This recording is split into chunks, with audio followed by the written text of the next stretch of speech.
Now let us deep dive into the left join. So I am taking the two tables here. One is customer tables and the orders table. So if you look at the customers table, here the matching column is your customer number. So you will be getting all the rows from the customers table and the matching rows from the two tables, like matching rows between the customers table and the orders table. So if you look at the customers table and the orders table, the join condition should be on the customer number. You can see this customer number and customer number are matching.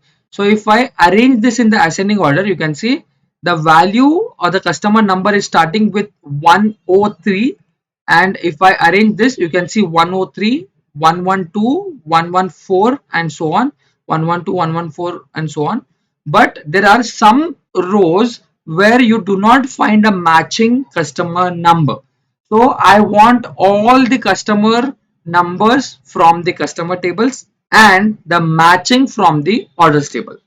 So the logic here is we have to use a left join for that. So I want to have the columns, like I want to have the customer number, obviously customer number, and the customer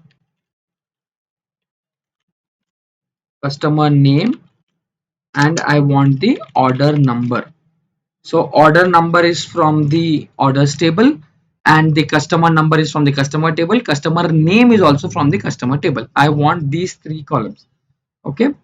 And okay, let me put a status of that order also. I want the status from the custom orders table. So I want these four columns. Just think on how will you get it, and then we'll proceed.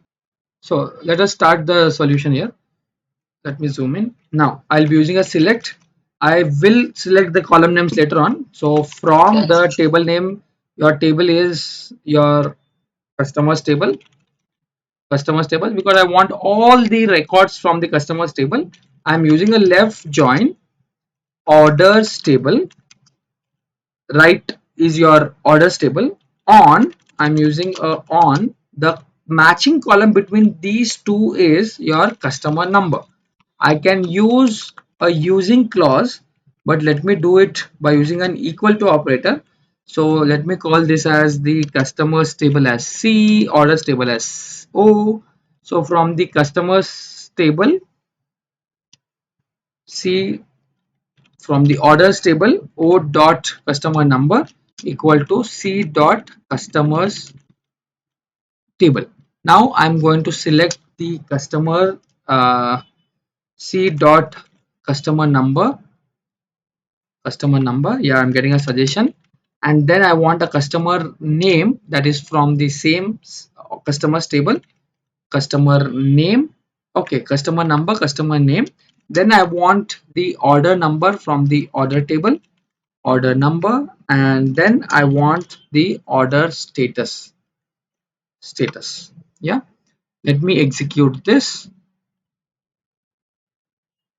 Sorry, here I should write the customer number column. Okay, let me execute now. Yes. Customers. Okay, let me execute now. Customer service. Yeah, it is customer here, not a customers. So let me execute now. Okay, so now you got output. You can see we got a customer name and the customer number from that, and here we got a order number and the ship status. Let us just scroll down and see. Yeah, you got a one null values here. Null values here. It means that we got all the records from the customer tables, but there were no order customer number from the order table. So here we are getting null. Here we are getting null. You can see it. So there are few null values here. So this is how the left join works on the two tables. Thank you for watching this video, guys. If you like it, please subscribe to my channel. Keep learning.